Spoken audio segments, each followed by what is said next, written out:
Enzo Recto, kalaban ang katiwalian at kasinungalingan, kakampi sa katotohanan at kabutihan. Mga kabunyog, sino nga ba itong di umano ibagman ni Senator Chiz Escudero? Walang iba kundi si Maynard Ngu, isang negosyanteng kilala bilang CEO ng Cosmic Technologies, ang kumpanyang nasa likod ng Cherry Mobile. Pero higit pa riyan, siya rin ay malapit sa ilang malalaking politiko, at nitong huli ay nanumpa bilang Special Envoy to China for Trade, Investments, and Tourism sa ilalim ng Administrasyong Marcos Jr. Ngayon mga kabunyog, lumalabas na ang pangalan ni Ngu sa gitna ng kontrobersya. Ayon mismo sa dating DPW Undersecretary Bernardo, si Ngu raw ang nagsilbing tagadala ng pera. Umabot pa umano sa 160 milyon patungo kay Escudero. At hindi lang iyon. Mga kabunyog, lumabas din na si Ngu ay isa sa mga naging malaking campaign donor ni Escudero noong 2022 na nagbigay ng 30 milyon. Kaya hindi maiiwasang itanong ng publiko, suporta lang ba iyon o investment para sa mas malalaking pabor? Pero heto ang mas nakakakilabot, mga kabunyog. May mga ulat na sina Escudero, Bernardo at Ngu ay nagkikita pa raw sa Cork Wine Bar, na di umano ay naging kickback venue.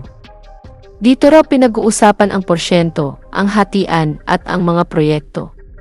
Kung totoo ito, ay hindi na simpleng usapin ng business deal, kundi malinaw na sabuatan laban sa bayan.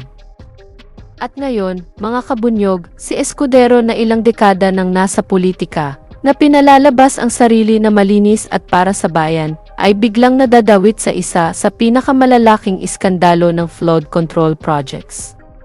Kaya dapat lang siyang batikusin. Kung talagang wala siyang kinalaman, bakit nga babagman daw niya ang mismong kaibigan niyang negosyante? At bakit may mga record ng malaking donasyon na galing mismo kay Ngu? Mga kabunyog, malinaw, hindi pwedeng palampasin ito. Dapat harapin ni Escudero ang mga tanong ng taong bayan at hindi siya dapat makalusot sa mga palusot. Dahil kung totoo ang mga aligasyon, isa itong dagok sa kredibilidad ng Senado at malaking insulto sa mga Pilipino na nagbabayad ng buwis. Kaya ang tanong, may tapang ba si Escudero na harapin ang lahat ng ito ng diretsahan o tatakbo na lang siya sa mga palusot at denial? Yan ang ating babantayan, mga kabunyog. Anyway, panoorin po natin itong maikling video na nagpapakilala kung sino ba itong si Maynard Ngu na di umano bagman ni Chiz Escudero. 160 million pesos daw ang na-kickback ni Senator Chiz Escudero at ang kanyang bagman, campaign donor niya, na contractor pa at special envoy pa ni President Marcos. Here are the ties that bind. For the first time, humarap na sa Senate si former DPWH Yusek Roberto Bernardo at ang dami niyang pasabog. But for now, let's focus on the Escudero allegation. One of Escudero's campaign donors is Maynard Ngu. He donated 30 million pesos to Escudero's 2022 senatorial campaign. Maynard Ngu also owns the Cork Wine Bar in BGC. At mukhang favorite ito ni Senator Chiz. Doon pa nga sila nag-reception ng vow renewal nila ni Heart Evangelista noong 2022. Sometime in 2023, Maynard Ngu told me to go to Cork and meet Senator Chiz Escudero, which I did. I met with the latter in a private room in the said establishment. While we were drinking wine, he told me, "Alam ko naman ang galawan niyo dyan sa DPWH. Okay naman ako. Sabihin mo kay Sec magbaba sa akin." Si First Lady Lisa Araneta Marcos ay naging VIP na rin ng Cork Wine Bar. Nakakapag-recommend pa nga raw ng appointment sa Malacanang si Ngu. Ang mga listahang ito ay binigay raw ni First Lady kay dating Executive Secretary Vic Rodriguez. Another company na pag-aari ni Maynard Ngu ay Pure Living, which he co-owns with Heart Evangelista, ang asawa ni Senator Chiz Escudero. Another company that Maynard Ngu owns is Cosmic Technologies, ang maker ng Cherry Mobile, which Heart also endorsed. In 2023, President Ferdinand Marcos Jr. appointed Maynard Ngu as the Special Envoy for Trade and Tourism to China. Maynard Ngu's Cosmic Technologies is also a government contractor. Among the contracts that we found, 386 million pesos in e-learning package for the Department of Education. Ito ay nung ang secretary pa lang ay si Vice President Sara Duterte. Meron ding 100 million peso tablet deal for PAGCOR under Chairman Altenco, who is a family friend of the Marcoses. Take note, this is the second government contractor to become a campaign donor for Escudero. Under the election code, bawal magkaroon ng isang partisan contribution kung government contractor ka.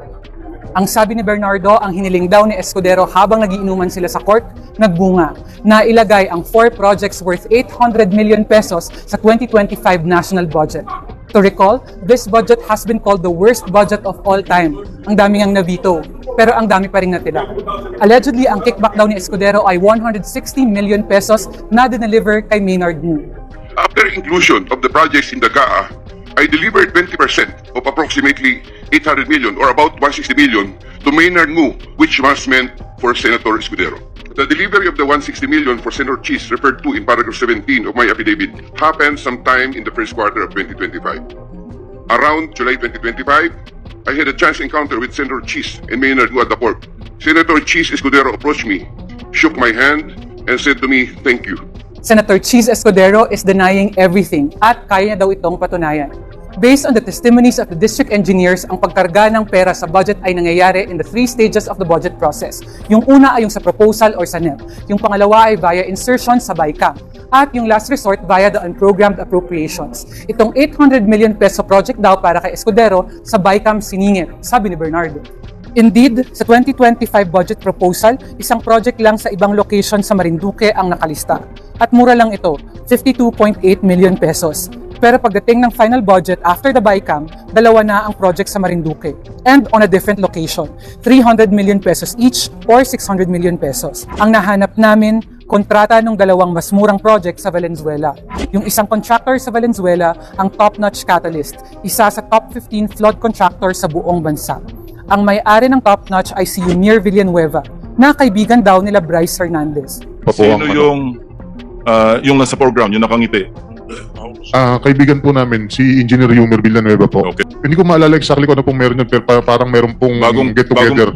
Yan mga kabunyog, napanood natin kung sino nga ba itong kinakabit kay Senator Chis Escudero bilang di umano ibagman niya, na mismo si Yusek Bernardo ang nagbulgar. Ngayon, ang malaking tanong, sa susunod na hearing ng Blue Ribbon Committee, mapapatawag ba si Maynard Ngu? At kung haharap siya, ikakanta ba niya si Escudero? O baka naman may mas lalong mabunyag na mas malalim pang koneksyon? Yan po ang ating aabangan sa mga darating na pagdinig ng Senado. Anyway mga kabunyog, hanggang dito na lang po ang ating topic. Mabuhay po tayong lahat, mga kabunyog. Bunyog, bunyog, halikan na kasama ka. Bunyog, kapag buklod ay may pag-asa. Luzon, Visayas, Mindanao, isa ang pananaw. Sa bagong Pilipinas ang bunyog isisigaw. Bunyog.